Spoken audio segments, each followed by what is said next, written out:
Rahasia otak. Kenapa kadang kita pintar, kadang kok bego? Pernah nggak sih, lagi ujian tiba-tiba, otak mendadak blank, padahal semalam belajar sampai melek kopi 3 gelas? Atau lagi debat sama teman, pas pulang baru kepikiran jawaban yang lebih cerdas? Tenang, itu bukan berarti otakmu rusak. Bisa jadi neuromodulatormu lagi rewel, gelombang otakmu salah ritme, atau si hormon stres tiba-tiba numpang lewat. Yuk, kita bongkar rahasia otak bareng-bareng dengan cara yang gampang, lucu, dan tetap ilmiah. Bayangkan otakmu seperti komputer super canggih, tapi jauh lebih pintar dari semua teknologi yang pernah dibuat manusia. Ada miliaran kabel kecil bernama neuron yang saling terhubung. Mereka ngobrol pakai sinyal listrik dan kimia, membentuk jaringan komunikasi super padat yang lebih rumit dari jaringan internet seluruh dunia. Setiap bagian otak itu seperti instrumen musik.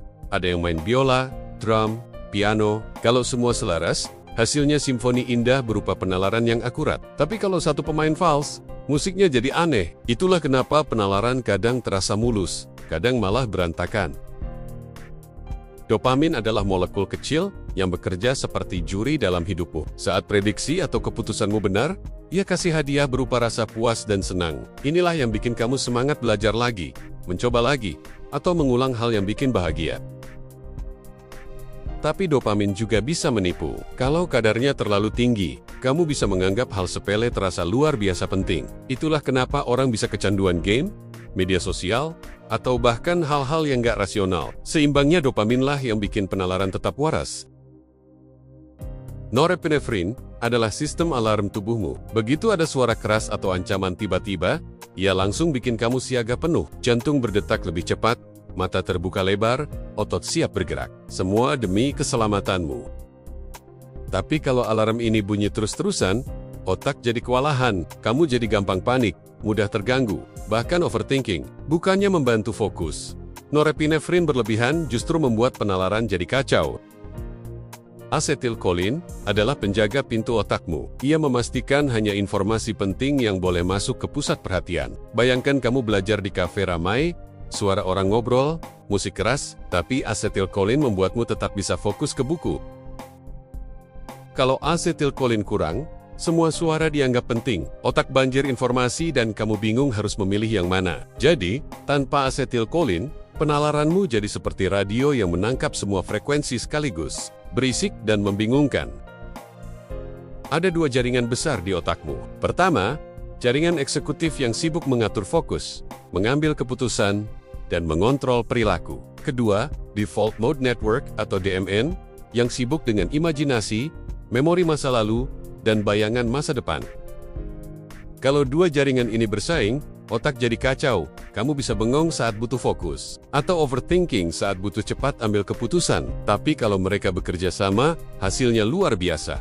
Keputusanmu tepat, cepat, dan berdasarkan pengalaman serta prediksi yang matang.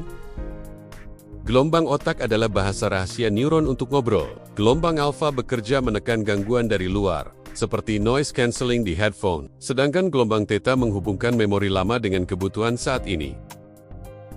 Kalau alpha dan theta sinkron, otak bisa berpikir jernih, mengakses memori yang relevan, lalu menggunakannya untuk membuat keputusan tepat. Tapi kalau salah ritme, informasinya putus-putus. Akhirnya, otak seperti DJ salah beat bikin bingung, bikin salah langkah. Caribe adalah protein penulis memori. Ia mengaktifkan gen-gen tertentu agar pengalaman penting tidak hanya singgah sebentar, tapi tertulis permanen di otak. Tanpa CRIB, pelajaran hidupmu cepat hilang. Dengan CRIB, memori bisa diakses kapanpun kamu butuh. Ia adalah sekretaris pribadi otakmu, memastikan catatan penting tidak hilang di tumpukan arsip. Otak memberi label pada sinaps yang menerima informasi penting. Proses ini disebut synaptic tagging. Label ini seperti sticky notes biokimia yang bilang, "Hey, jangan lupa sinaps ini penting."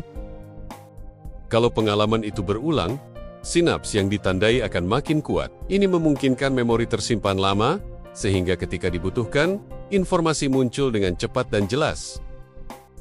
Normalnya, otak punya radar khusus untuk mendeteksi kesalahan.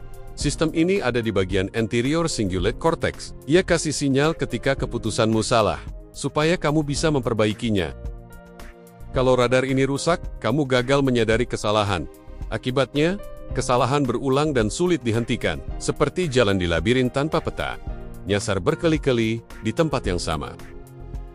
Excitation-inhibition balance adalah keseimbangan antara sinyal gas eksitasi dan sinyal rem inhibisi. Kalau gas terlalu kuat dan rem lemah, otak jadi seperti konser rock yang terlalu bising. Akibatnya, informasi penting tertutup noise. Ini sering terjadi pada gangguan seperti Alzheimer, autisme, atau skizofrenia. Penalaran pun jadi kabur dan membingungkan.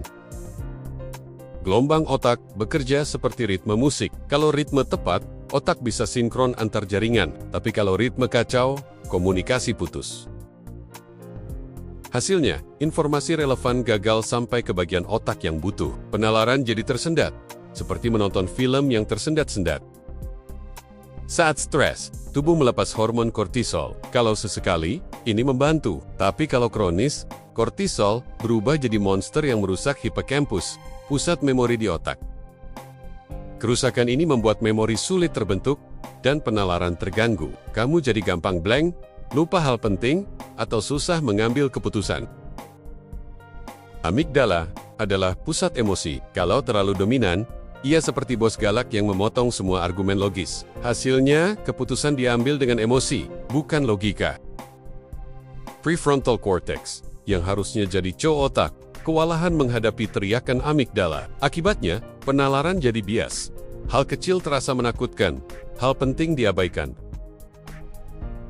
Ilmu modern memberi harapan. Ada stimulasi otak non-invasif, obat presisi, bahkan latihan neurofeedback yang bisa melatih otak supaya sinkron lagi. Selain itu, hal sederhana seperti mindfulness, olahraga, tidur cukup, juga terbukti membantu. Otak bisa dilatih seperti otot. Semakin dilatih, semakin kuat. Akhirnya, kita tahu, penalaran adalah hasil kerjasama harmonis. Neuromodulator, jaringan otak, memori, emosi, semua punya peran penting. Tanpa satu pun, simfoni ini pincang. Kalau semuanya sinkron, hasilnya luar biasa. Penalaran akurat, cepat, dan efisien. Jadi, menjaga keseimbangan otak bukan sekadar teori, tapi kunci agar kita bisa berpikir lebih jernih. Coba perhatikan dirimu sendiri. Kapan terakhir kali kamu blank, padahal udah belajar keras? Itu sinyal ada bagian otak yang lagi nggak seimbang. Mulai sekarang, sadarilah sinyal-sinyal kecil itu. Kalau kamu suka cara belajar otak yang gampang, lucu, dan tetap ilmiah ini, klik like, share ke temanmu, dan subscribe, karena masih banyak rahasia otak lain yang akan kita bongkar bersama.